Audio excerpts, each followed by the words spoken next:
안녕하세요. 오늘도 서현살롱을 찾아주셔서 감사합니다. 눈에 넣어도 아프지 않을 손주를 키우고 있는 60대 주부입니다. 저는 태어나 가장 잘했다고 생각하는 일이 결혼이에요.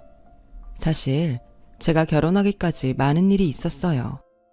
저희 남편이 애 딸린 이혼남이었거든요.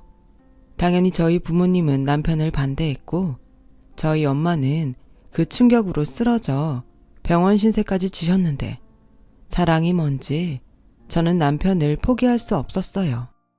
남편은 아들이 6살 때 전부인과 이혼을 했어요. 전부인이 원래부터 남자 문제가 많았었는데 반복되는 외도와 어린 아들을 홀로 방치해 남편이 도저히 참을 수가 없어 이혼했다고 하더라고요.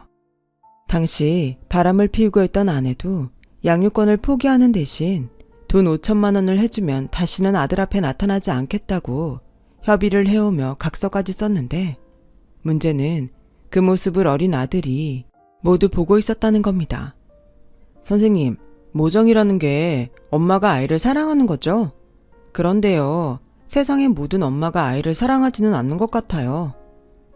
여기서 선생님은 바로 저예요. 저는 당시 중학교에서 국어를 가르치는 선생이었고 아들이 있는 반의 담임이었어요. 그리고 중학교 3학년인 아들은 저희 학교에서 공부도 못하고 맨날 사고만 치는 소위 말하는 문제아였는데요. 저는 학기 초부터 유독 이 녀석한테 마음이 쓰였어요. 그래, 모든 이라고 단정 지을 수는 없지. 하지만 대체로 부모는 자식을 사랑해. 하물며 엄마는 자식을 낳았으니 그 사랑은 위대하지. 치, 위대는 무슨. 끝까지 책임질 것도 아니면 낳지를 말아야죠. 저는 선생님의 생각에 반대합니다. 그때 알았어요. 자세한 사연까지는 모르지만 이 녀석에게는 엄마에 대한 상처가 있는 게 분명하다는 것을요. 그리고 그 녀석을 눈여겨보고 있는데 중간고사를 얼마 안 남기고 경찰서에 불려가게 된 일이 있었어요. 땡땡중학교에서 오셨습니까? 이 학생 담임선생님 맞으시죠? 네, 제가 저 학생 담임입니다. 보호자 연락처는 죽어도 안 알려준다고 해서 어쩔 수 없이 선생님께 연락을 드렸습니다. 얘가 PC방에서 가만히 있는 다른 학교 애를 폭행했어요. 아씨, 저 새끼가 먼저 시비를 걸었다고요. 왜 말씀을 그렇게 하세요? 제가 피해자예요. 피해자는 무슨? 야, 말은 바로 해야지. 쟤는 전교 2등하는 모범생이고 넌 양아치잖아. 어린 놈의 자식이 커서 뭐가 되려고 허구한 날 주먹질이야. 한심하다, 한심해. 저기 잠깐만요. 듣고 있자니 말씀이 심하시네요. 전교 2등은 싸움질을 해도 모범생이고 우리 애는 양아치예요. 아, 선생님. 학기 초라 잘 모르시나 본데 얘 여기 처음 아니에요. 저 새끼 학적부 안 보셨나요? 새끼요? 야, 정찬영, 너 여기 와서 선생님 뒤에 붙어. 네? 왜? 시키면 시키는 대로 해. 그리고 경찰관님, 지금부터는 저하고 얘기하세요. 제가 이 애 담임이고 지금은 보호자입니다. 어머? 저 선생님 웃긴다. 선생님이 뭐 제 엄마라도 돼요? 우리 아들 여기 피난 거 안 보여요? 감싸리를 감싸셔야지. 찬영아, 너 쟤 왜 때렸어? 빨리 설명해. 아씨, 싫어요. 저봐, 지가 불리하니까 말 못하는 거. 저는 합의할 생각 없어요. 고소든 학폭이든 다 할 거니까 너 이번에는 절대 빠져나올 구멍 없으니까 각오해. 선생님, 보셨죠? 이번 일은 쉽게 넘어갈 일이 아니에요. 쟤는 죽어도 지 부모 연락처 안 알려준다고 하니까 선생님께 연락드린 건데 저도 아주 곤란합니다. 학부모 연락처 있으시죠? 제 부모님한테 연락 좀 해주세요. 아, 저 그냥 깜빵에 넣어요. 그럼 되겠네. 어차피 내 말 듣지도 않을 거면서 부모는 왜 부르라는 건데요. 저 새끼 말하는 것 좀 봐. 네 엄마가 널 그렇게 가르쳤냐? 너 솔직하게 말해봐. 네 엄마도 너 포기했지? 그러니까 그렇게 문제를 일으켜도 한 번을 오질 않잖아. 선생님도 제 엄마 못 보셨죠? 아주 내놓은 자식이에요. 경찰관님, 우리 애가 그러는데 제 엄마 쟤 두고 도망갔대요. 오죽하면 애미가 새끼를 버리고 도망을 가. 이래서 가정교육이 중요한 겁니다. 아드님처럼 공부 열심히 하는 애들은 다 보면 부모님들이 훌륭하셔. 참, 지금 생각해도 어른이라는 사람들이 한심하기 짝이 없었어요. 아이들 앞에서 배려도 없었고요. 그때 저는 봤어요. 녀석의 꼭 쥔 주먹이 부들부들 떨리고 있는걸요. 그래서 금방이라도 폭발할 것 같은 녀석의 주먹을 있는 힘껏 제 손으로 감쌌어요. 찬영이는 그런 저의 행동에 놀란 듯 저를 쳐다봤고, 저는 지금 생각해도 모험이었지만 무조건 녀석의 편에 서기로 마음 먹었어요. 찬영이는 저의 제자니까요. 정말 어른들이 아이들 보는 데서 한심하게 짝이 없네요. 자기 말을 듣지도 믿지도 않는 어른 앞에서 이 애가 무슨 얘기를 해요. 그리고 아저씨? 저요? 지금 저한테 아저씨라고 하셨나요? 네, 민중의 지팡이라는 경찰이 하는 짓이 영 가관이어서요. 어른이라는 사람들이 어떻게 남의 집 사정도 모르면서 말을 그렇게 함부로 하죠? 애들 앞에서 부끄럽지도 않으세요? 어머, 저 선생 지금 뭐라는 거야? 이봐요, 당신 혹시 저의 부모한테 촌지라도 받았어? 당신이 뭔데 나서 선생이라고 존대해줬더니 똥인지 된장인지 구별을 못하네. 그냥 애 아빠라는 사람한테 연락이나 하라고. 모전자전이라는 말 아시죠? 아줌마 아들이 아줌마를 보고 배우겠네요. 뭐야? 너 말 다 했어? 야, 너 몇 살이야? 왜 우리나라 사람들은 불리하면 나이를 따질까요? 저는 그날 교직에 몸을 담근 후 처음으로 학부모와 언쟁을 벌였어요. 아이들 싸움이 어른 싸움 된다고 하잖아요. 비록 자식도 없고 미혼인 저였지만 제자 편을 들다 난생 처음 시비가 붙을 위기에 놓였었죠. 그리고 이제서 고백하건대 그날 저의 발끈은 학생을 위한 교사의 마음만은 아니었어요. 그냥 그 순간에 제 성질에 못 이긴 거였죠. 하지만 저의 행동이 아주 의미가 없진 않았어요. 찬영이는 자기 때문에 저까지 휘말릴 위기에 놓이자 그제야 꾹 다물었던 입을 열었거든요. 제가 먼저 저희 엄마가 바람나서 저 버리고 간 거라고 시비 걸었어요. 야, 내가 언제? 그 PC방에 있던 사람들이 다 증인이야. 아씨, 네가 먼저 나 마마보이에 공부만 해서 게임 못한다고 비아냥거렸잖아. 엄마 몰래 학원 땡땡이 쳤다고 징징거리면서 남 게임하는데 방해하니까 그랬다. 그리고 중요한 건 주먹질도 네가 먼저 했다. 어떤 등신이 처맞고 가만히 있냐? 어머? 우리 애가 먼저 쳤다고? 너 여기가 어딘 줄 알고 그런 거짓말을 해. 그리고 아들 너 학원 안 갔어?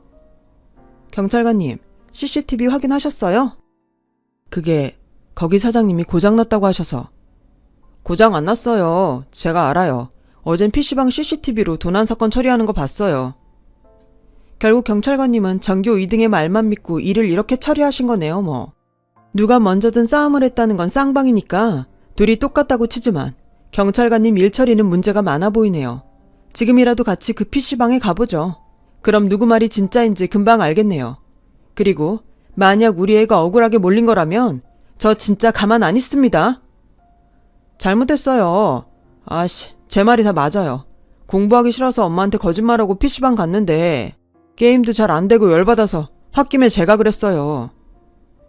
홧김에 일을 그렇게 크게 만드나? 여기가 어딘 줄 알고. 찬영아, 아버님께 전화드려. 아무래도 합의는 우리가 해야겠다. 그렇죠, 경찰관님? 지금 생각해도 통쾌해요.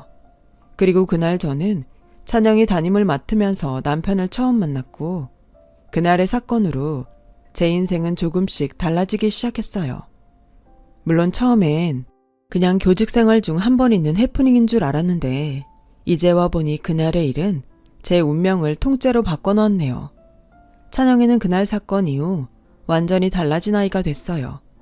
수업 시간이면 늘 마음 편히 엎드려 자는 아이였는데 그런 아이가 공부를 하기 시작한 거죠.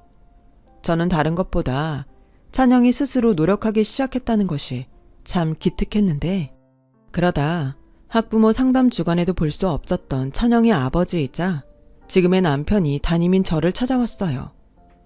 그날은 정말 죄송하고 감사했습니다. 마땅히 인사를 드려야 할 것 같아서 찾아왔어요. 이렇게까지 마음 쓰시진 않아도 되는데. 아닙니다. 제가 선생님께 얼마나 감사한지 몰라요.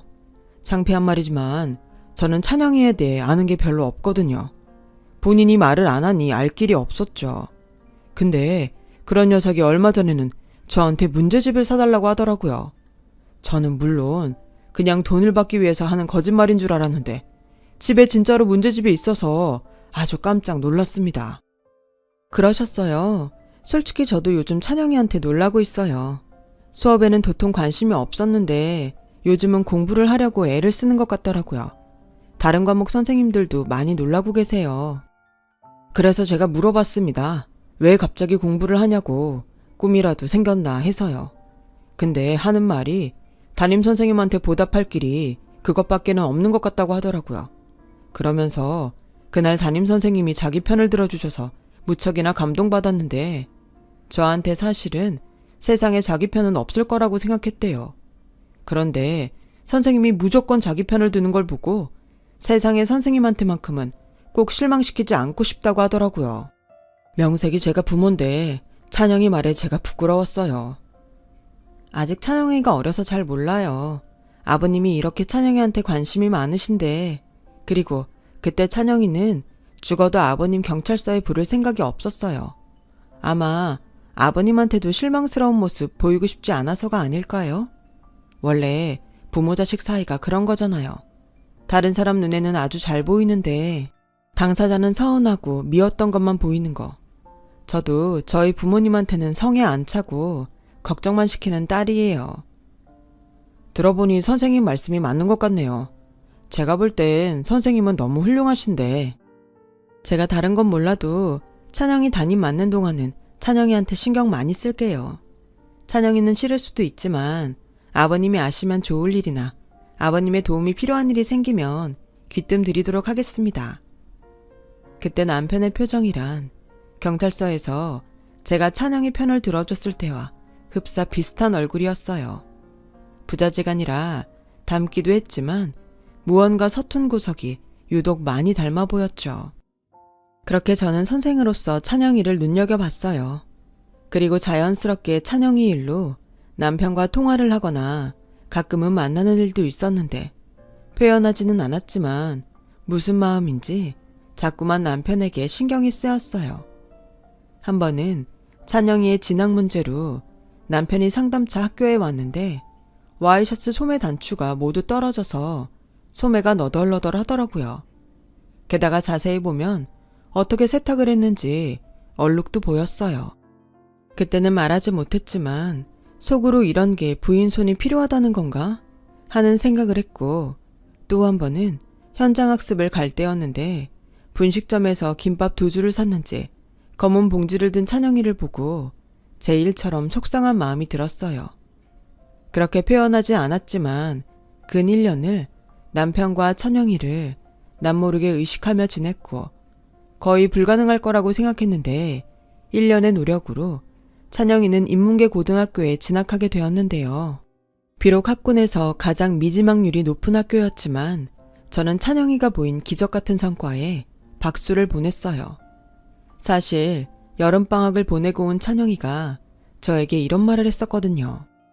선생님, 제가 이제 와서 의사가 되고 싶다고 하면 너무 늦은 걸까요? 아니, 선생님은 충분할 것 같은데. 너는 머리가 좋아서 뭐든 다 가능해. 근데 왜 의사가 되고 싶은지 선생님이 물어봐도 돼? 그게 아빠를 행복하게 해주고 싶어서요. 세상에 공부 잘하는 자식을 싫어하는 부모는 없잖아요. 저는 꿈이 없으니까 아빠를 위해서 의사가 되고 싶어요. 거짓말. 너는 지금 선생님한테 네 꿈을 얘기한 것 같은데? 근데 찬영아, 다 좋은데 누구를 위해서 의사가 되지는 마. 선생님은 의사가 된 너의 미래가 너무 기대되는걸. 슈바이처처럼 훌륭한 의사가 되면 좋겠다. 솔직히 말은 그렇게 했지만 현실은 그렇게 희망적이지 않았어요. 하지만 이제 막 희망을 품게 된 아이의 마음을 꺾고 싶지 않았던 전 선의의 거짓말을 했고 나중에 찬영이가 실망할까봐 걱정을 했었죠. 하지만 저의 걱정은 하지 않아도 될 걱정이었어요. 찬영이가 무사히 인문계 학교에 진학을 했기 때문이죠. 그 후에는 다른 아이들처럼 학원도 다니면서 본격적으로 공부를 시작했다는데 감사하게도 그 소식을 남편이 들려줬어요. 그 후로 가끔 찬영이 일로 저와 남편은 연락을 주고받았는데요. 6개월 정도가 지나자 그 연락도 뚝 끊겨버렸어요. 그러는 사이 저희 집에서는 결혼을 해야 하는 나이가 됐으니 맞선을 보라고 성화였고 그 등살에 몇 번 맞선을 나갔는데 영 마음이 동하지 않았어요. 그래서 결혼은 좋아하는 사람 만나게 되면 하고 싶다고 했는데 이미 30대인 저는 더 나이가 들면 아무도 거들떠보지 않는다며 저희 부모님은 더욱더 선자리에 집착하셨어요. 너 지금이 젊은 것 같지? 아니야. 너 이미 올해 결혼해서 내년에 애 낳아도 노산이라고.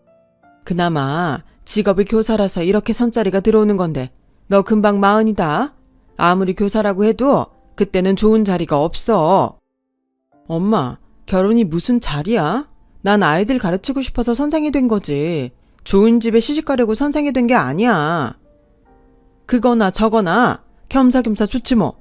그리고 이왕 가는 시집 당연히 좋은 집에 가야지. 그래야 엄마 아빠 면도 살고 두루두루 좋은 거야. 그래, 네 엄마 말이 맞아. 부모가 뭐야? 자식 잘 되길 바라는 게 부모 마음이지. 넌 너무 마음도 약하고 순진해. 그래서 우리가 더 신경 쓰는 거야. 그러니 엄마 아빠 믿고 이번 선자리는 잘해봐. 결혼하고 사랑하면 되지. 꼭 사랑해서 결혼해야 하는 건 아니야. 알겠지? 참 답답했어요. 그리고 후회도 했어요. 제가 너무 말 잘 듣는 딸이었다는 게 그때는 정말 싫었죠. 그리고 1년이 지나고 운명처럼 남편을 동네 지하철역에서 마주치게 되었어요. 저는 너무 반가워 먼저 다가가 인사를 했는데 얼마 전 저희 동네로 이사를 왔다고 하더라고요. 참고로 남편은 제가 사는 동네를 몰랐어요. 그러니 서로 신기하다며 대화를 이어갔는데 글쎄 찬영이가 반에서 반장도 하고 성적도 꽤 높다는 얘기를 듣게 되었어요. 정말 너무 다행이에요. 사실 공부하다 힘들면 포기할까 걱정했는데. 사실 저도요. 근데 녀석이 제법 끈기가 있어요. 안 그래도 몇 번 선생님 얘기를 했었는데 연락드리기는 좀 그렇더라고요. 이미 저희 아이가 졸업도 했고. 그러신 것 같았어요. 근데 저 찬영이 생각 진짜 많이 했어요. 궁금도 했고요. 그래서 그러신가 하면서도 사실은 연락 기다렸어요. 아, 그러셨어요? 선생님은 진짜 아이들을 좋아하시네요. 그럼 실례가 아니라면 동네도 같으니까 종종 연락드려도 될까요? 아무래도 아빠 혼자 애를 키운다는 게 어디에 물어볼 데도 없고 영 힘들어서요. 네, 언제든지 연락 주세요. 그리고 찬영이도 한번 봤으면 좋겠어요. 남자애들은 빨리 크던데 어떻게 컸는지 궁금하거든요. 그날 그런 대화를 하면서 가슴이 어찌나 쿵쾅쿵쾅 뛰는지 무슨 설레는 대화를 한 것도 아니었는데 이상했어요. 그리고 곧 저는 제 감정을 알게 되었어요. 좋아하는 거네, 이 맹추야. 넌 뭐 너도 모르게 짝사랑을 1년씩이나 하냐? 누군데? 어떤 사람인데? 제일 친한 친구는 단번에 저에게 그렇게 말했어요. 차마 그 상대가 제자의 아버지라는 말을 하지 못해 그냥 비밀이라고 얼머부렸는데 안 된다는 걸 알면서도 남편에게 향하는 그 마음을 도저히 멈추지 못했어요. 부모님은 무슨 학부형을 동네에서까지 만나냐며 핀잔을 주셨지만 언제나 남편과 찬영이를 만나고 싶었던 것은 저였기에 학교 근무가 끝나고 또 주말이면 건수를 만들었죠. 너무 좋아했던 탓인지 저도 모르게 남편에게 수간의 감정을 억누르지 못하고 고백을 해버렸어요. 남편의 얼굴은 금방이라도 터질 것처럼 새빨갛게 변했는데 곧 자기는 그럴 자격이 없다면서 거리를 두자고 했고 저는 제대로 시작도 못 해봤는데 그렇게 남편에게 차여 힘든 시간을 보내야 했어요. 그런데요, 한 달 정도가 지났을까? 찬영이가 아빠가 독감에 걸렸는데 너무 힘들어한다고 연락이 왔어요. 쌤, 아빠가 열도 나고 시름시름 하는데 응급실 가야 해요? 119에 전화해야 해요? 이럴 땐 어떻게 해야 해요? 찬영아, 진정해. 아빠 많이 아프시니? 집에 약은 있고? 병원에서 타온 약 있는데. 알았어. 그럼 선생님이 지금 갈게. 저는 그 길로 슬리퍼도 짝짝이로 신었다는 것을 잊은 채 남편의 집으로 갔어요. 그리고 찬영이 말대로 고열에 시름시름 앓는 남편을 봤고, 저도 아는 것이 없어 서툴지만 물수건으로 연거푸 식은땀을 닦아주며 밤을 새워 간호를 했어요. 그리고 새벽 4시가 되자 저의 정성 때문인지 해열제의 효과인지 열이 내렸고, 그제야 긴장이 풀려 쪼그리고 앉아 쪽잠을 자는데 그새 정신을 차린 남편이 저를 발견했어요. 저는 원래 가는기가 예민해서 잘 깨는 타입인데 저에게 담요를 덮어주는 남편 앞에서는 깨고 싶지 않아 계속 자는 척을 했더니 뜻밖의 남편의 속마음을 듣게 되었는데요. 지금도 그때를 떠올리면 시간이 많이 흘렀는데도 처음 듣는 것처럼 설레어요. 꿈인 줄 알았는데 진짜 당신이었네. 이러면 안 되는데 너무 좋네요. 나는 정말 자격이 없는 사람이지만 만약 우리가 조금 더 일찍 만났다면 얼마나 좋았을까 자꾸만 생각하게 돼요. 당신 마음 너무 받고 싶은데 그럼 안 되는 걸 너무 잘 알아서 당신 마음을 아프게 해서 미안해요. 저는 남편의 진심을 듣고 가만히 있을 수 없었어요. 이 시간이 지나면 또다시 아닌 척 저를 밀어낼 것이 분명했으니까요. 그래서 눈을 뜨고 남편을 뚫어져라 쳐다봤어요. 그리고 말했죠. 사람 마음이 중요하지 뭐가 더 중요해요? 나는 자격 같은 거 필요 없고 정수찬이라는 당신이 좋아요. 이혼남이면 어때? 아들이 있으면 어때? 내가 당신이 좋은데. 우리 주변 눈치 보지 말고 마음이 시키는 대로 해요. 네? 지금 생각해도 유치하지만 저는 자존심도 없이 또 한 번 남편에게 절절한 고백을 했고, 그런 제 마음을 끝까지 외면할 수 없었던 남편은 제 마음을 받아줬어요. 그렇게 저희는 찬영이의 환영을 받으며 연인이 되었죠. 하지만 이 사실을 안 저희 부모님은 아주 난리가 나셨어요. 엄마는 쓰러져 응급실 신세까지 졌고, 아빠는 저 같은 딸은 없는 셈 치겠다고 다 큰 자식을 쫓아내셨죠. 이 사실을 남편이 알면 또 저를 밀어낼까 두려웠던 저는 사귄 지 1년도 되지 않아 무작정 남편에게 결혼을 하자고 했어요. 결혼식도 필요 없고 그냥 혼인신고만 해도 좋다면서요. 저희 막무가내의 청혼에 남편은 당황했고, 저에게 필히 일이 있음을 눈치챈 남편은 차근차근 저를 진정시키며 너무 이르다고 시간을 갖자고 했는데, 그렇다고 차마 집에서 쫓겨난 저를 외면할 수 없었는지 자기가 부모님의 허락을 받겠다고 하더라고요. 우리 부모님 절대 허락 안 해. 오죽하면 자기 딸을 내쫓았겠어? 게다가 우리 엄마 쓰러졌는데 지금 가면 자기는 초죽음이야. 자기는 그렇게 남의 부모 마음은 잘 알면서 자기 부모님 마음은 모르냐? 또 설교한다. 그래, 몰라. 아니, 알아도 상관없어. 그러니까 내가 행복하길 바라기 때문이라는 소리는 절대 하지 마. 내가 행복할 길은 자기랑 결혼해서 내가 찬영이 엄마 되는 것 뿐이니까. 나도 찬성. 정찬영, 너까지? 아빠는 박력이 없어. 이럴 때일수록 남자가 더 밀어붙여야지. 쌤, 오늘부터 우리 집에서 같이 살아요. 난 완전 좋은데? 너도 그래? 나도 완전 좋아. 내친 김에 혼인신고만 하고 여기서 그냥 살까? 이지민 씨, 그만하시죠. 무슨 여자가 저렇게 급해. 혼자 그렇게 막 달리면 삐끗한다. 삐끗하면 자기가 잡아주면 되지. 난 빨리 이 집 식구 되고 싶은데 자기는 아닌가 보네. 쌤, 우리 아빠는 겉하고 속이 완전 달라요. 지금은 말은 그렇게 해도 벌써 신혼집은 여기가 좋은지 다른 동네가 좋은지 막 생각한다니까요. 야, 그거야. 우리가 전세 계약이 끝나가니까 생각만 미리 해본 거라니까. 무슨 남자가 부끄러움이 그렇게 많아. 쌤이 좀 힘들어도 그냥 밀고 나가요. 나는 완전 쌤 편. 찬영이가 원래 그렇게 넉살이 좋았던 아이가 아니었는데 제가 담임을 맡았던 그때 그 사건 이후 아이는 완전히 저에게 마음을 열어줬고, 마음을 연 만큼 밝아진 찬영이를 보니 저는 부모님에게 심한 반대를 당하고 있다는 것도 잊을 만큼 뿌듯하고 행복했어요. 그리고 한 달 정도 집에 들어가지 않고 시위를 했는데 저희 엄마가 학교로 저를 찾아오셨어요. 그리고는 아직 분이 안 풀렸는지 무서운 얼굴로 저를 노려봤는데 표정과는 달리 뜻밖의 말을 꺼내셨어요. 내가 정말 너 때문에 못 살아. 하고 많은 남자 중에 하필이면 학부형한테 빠져.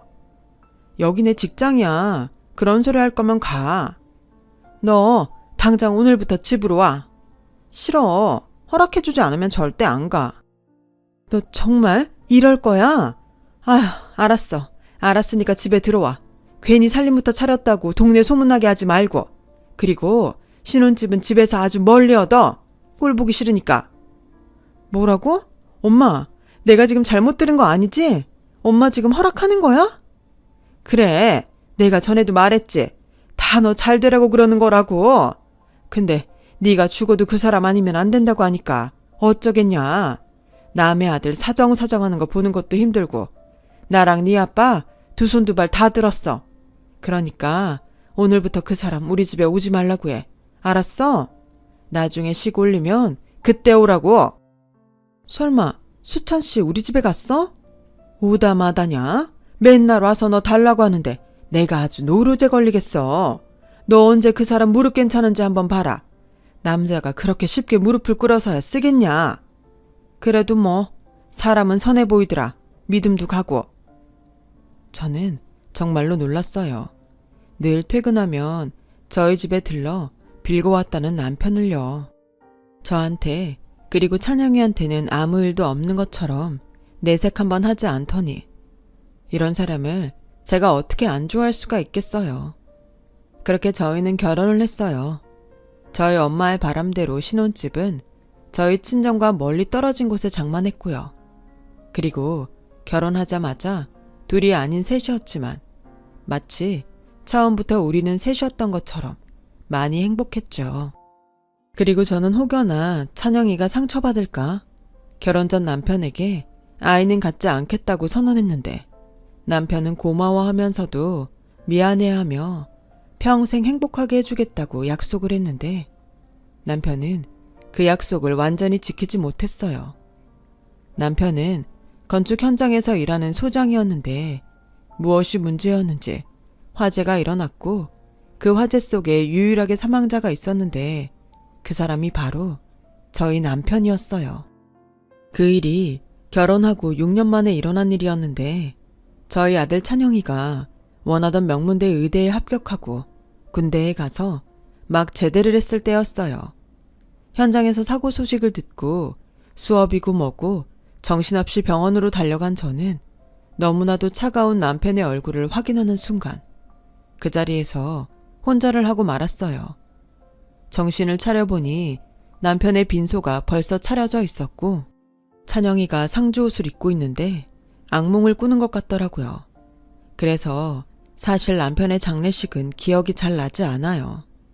감사하게도 저 대신 저희 부모님이 거의 모든 것을 대신하셨고 찬영이 역시 슬픔의 무게가 무거웠을 텐데 꿋꿋하게 상주 역할을 해주었다는 것만 기억이 날 뿐이죠.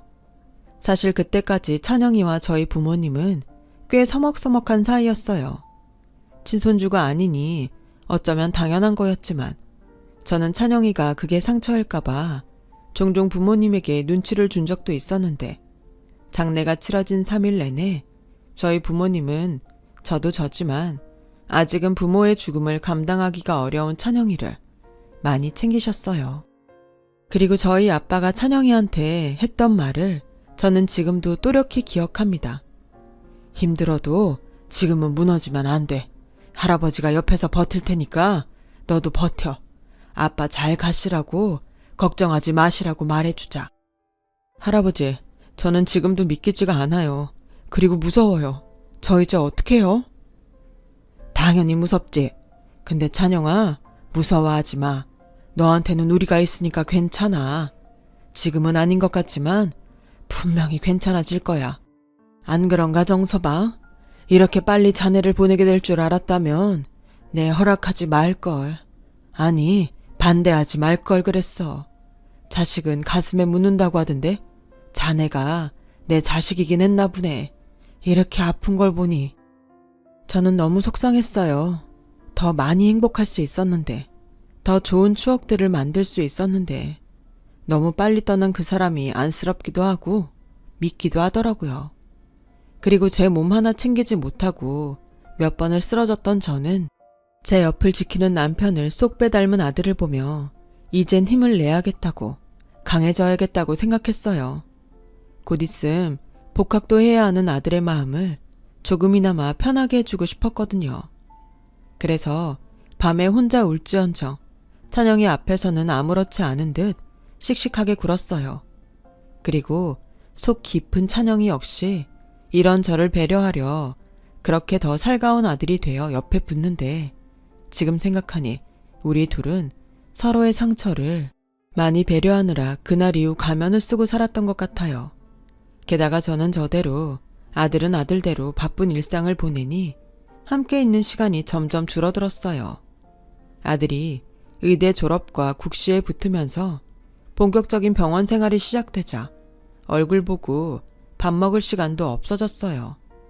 그래서 한 번은 아들의 부탁으로 갈아입을 속옷과 화장품 같은 걸 챙겨서 아들이 근무하는 병원으로 간 적이 있었는데, 모처럼 아들 얼굴을 본다고 생각하니 기분이 좋았던 저는 병원 사람들이랑 함께 먹으라고 이것저것 간식을 사들고 갔어요. 그런데 그곳에서 한 번도 보지 못했던 남편의 전부인이자 찬영이의 친모를 보게 되었고, 찬영이와 친모는 꽤 오래전부터 만나고 있었는지 전혀 어색한 구석이 없어 보였어요. 사실 남편 몰래 찬영이 방에서 찬영이 엄마 사진을 본 적이 있어요. 그래도 친모가 많이 그리웠는지 찬영이는 어릴 때 찍은 듯한 가족 사진을 고이 간직하고 있었는데, 그때 그 두 사람을 보고 있으니 여기서 이방인은 저 여자가 아닌 저인 것 같더라고요. 그래서 말없이 발걸음을 돌리려는 그때 두 사람의 대화가 심상치 않다는 걸 알게 되었죠. 찬영아, 너 언제까지 그 여자랑 살 거야? 이제 네 아빠도 없는데 우리 둘이 살자. 엄마 너랑 살고 싶어. 응? 그건 나중에. 왜? 설마 그 여자가 널 낳아준 나보다 더 좋은 건 아니지? 엄마. 알았어. 그리고 아들, 이번 달 생활비 아직이더라. 사실 엄마 그거 받으러 왔잖아. 그랬어? 요즘 날짜 개념이 없어서 내가 금방 이체할게. 에이, 그냥 현금으로 뽑아줘. 그리고 요즘 엄마가 무릎이랑 허리가 또 말썽이야. 아무래도 수술을 해야 할 것 같은데 아들이 엄마 수술비랑 병원비 해줄 거지? 내가 아직 수입이 그렇게 많지 않아서 지금도 월급의 반 이상 엄마한테 주고 있는 거야. 성수동 엄마한테는 용돈 한 번 드린 적이 없는데 생활비에서 해결이 안 돼? 야, 그 사람은 남이잖아. 왜 네가 힘들게 번 돈을 남한테 주냐? 그리고 생활비는 생활비고 병원비는 병원비지. 너 계속 그럼 나 그 여자 찾아간다. 엄마, 그건 절대 안 돼. 내가 그거 하지 말라고 여태 생활비 주고 있는 거잖아. 그래, 내가 그거 받고 가만히 있는 거잖아. 근데 병원비는 못 줘? 그럼 나도 어쩔 수 없지. 막말로 내 남편이랑 내 아들이랑 행복한 소꿉장난한 그 여자도 나한테 정신적인 위로금 같은 거 줘야 되는 거 아니야? 엄마도 참 양심도 없다. 엄마가 나랑 아빠한테 어떻게 했는데 이제 와서 그런 소리래. 거봐, 너 나한테 엄마 하면서도 사실은 그 여자를 더 엄마라고 생각하지? 난 이렇게 다 뺏겼는데 억울해서 그래. 그래서 돈이라도 왕창 뜯어야겠어. 그 여자 선생이라며? 그럼 퇴직금 빵빵 하겠네. 저는 참을 수 없었어요. 다른 건 다 참아도 내 아들 건드리는 건 도저히 참을 수 없더라고요. 그리고 그동안 혼자 말도 못하고 끙끙거렸을 아들을 생각하니 피가 거꾸로 솟는 것 같았어요. 그래서 제 평생 한 번도 해보지 못한 다른 여자 머리채를 확 낚아챘고, 저의 갑작스러운 등장과 행동에 놀란 아들과 영문도 모르고 머리채를 잡힌 그 여자를 번갈아 보며 저는 이렇게 말했어요. 정찬영, 너 내가 그렇게 가르쳤어? 네가 뭐 때문에 혼자 끙끙 앓아. 이 여자 말대로 너는 날 남이라고 생각하는 거야? 그리고 당신, 그동안 내 아들 돈 얼마나 받아먹었어? 그 돈이 어떤 돈인데 탐을 내? 엄마, 내가 다 설명할게. 누가 네 엄마니? 널 이 세상에 태어나게 해준 사람은 나야. 그리고 내가 내 아들 돈 쓰는데 당신이야말로 무슨 상관이야. 고작 몇 년 키운 거 가지고 너무 오바 떠는 거 아니야? 애 아빠도 죽고 없음. 알아서 내 아들한테서 떨어져. 의사 아들 덕볼 생각도 하지 말고. 누가 할 소리? 난 10원 한 장도 내 아들이 본 돈 아까워서 못 써. 얼마나 어렵게 공부해서 의대에 갔는지 당신이 알아? 고작 몇 년 키웠다고? 그러는 당신은 얼마나 키웠어? 아니, 키우긴 했니? 외도하느라 바빠서 이혼까지 당했음. 너도 염치라는 게 있어야지. 뭐, 너? 선생이라더니 아주 막대 먹었구나. 난 잃을 거 없어. 내가 여기서 얘 쪽팔리게 난동 한번 제대로 부려볼까? 그래, 너 하고 싶은 대로 해. 근데 착각하지 마. 네가 아무리 찢고 까불어도 내 아들 안 쪽팔려. 왠 줄 알아? 너 같은 건 뭣도 아니니까. 낳지 않았다고? 그래, 평생 낳지 않아서 미안한 그 마음을 네가 알아?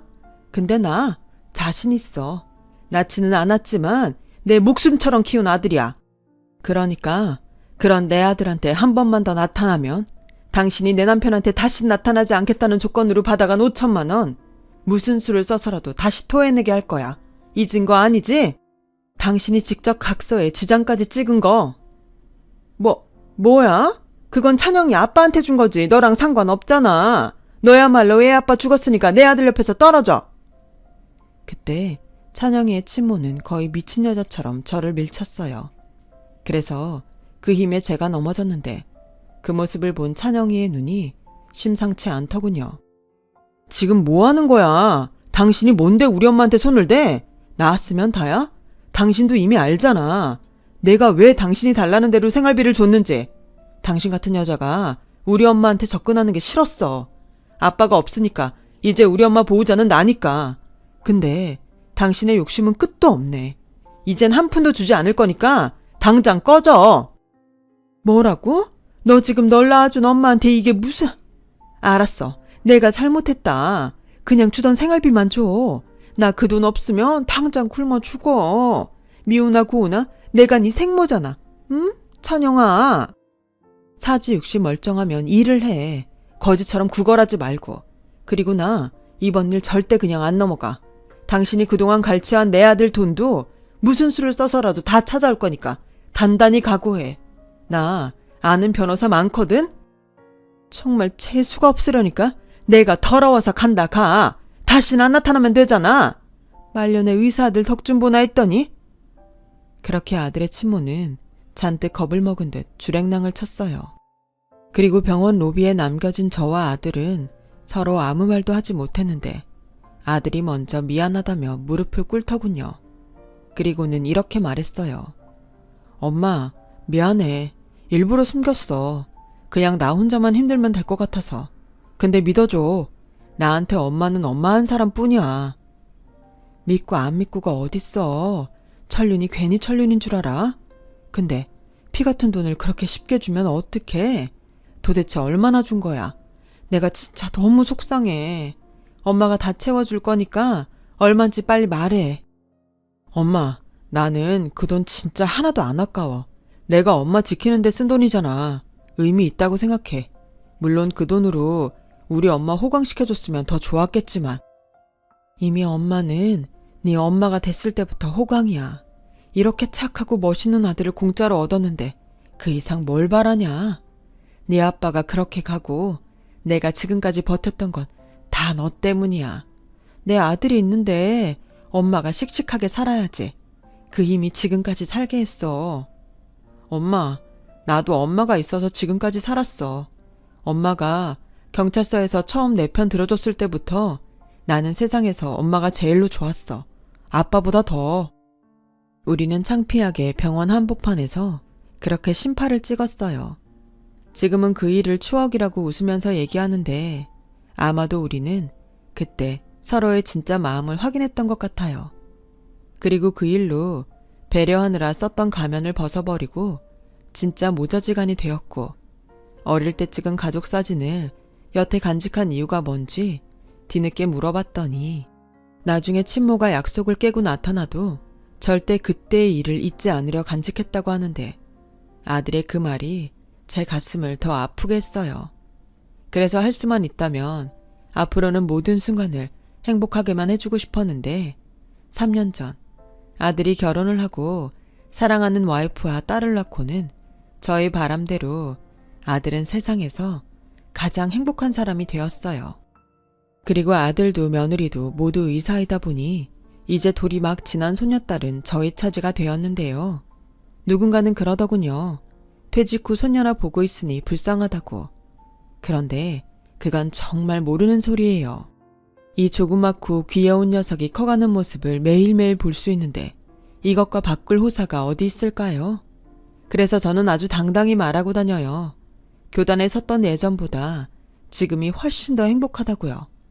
그리고 언젠가 하늘에서 남편을 만나게 된다면 먼저 가서 못 누린 행복이 얼마나 많았는지 이 긴 이야기를 밤새도록 주렵니다. 지금까지 저의 이야기 들어주셔서 너무나도 감사드려요. 겨울이 가고 따뜻한 봄이 오듯이 여러분의 인생도 봄처럼 따뜻하길 진심으로 바라겠습니다. 여러분, 사연 댓글에 응원과 현명한 조언 부탁드려요. 좋아요와 구독은 저에게 큰 힘이 됩니다. 오늘도 좋은 일 가득하세요.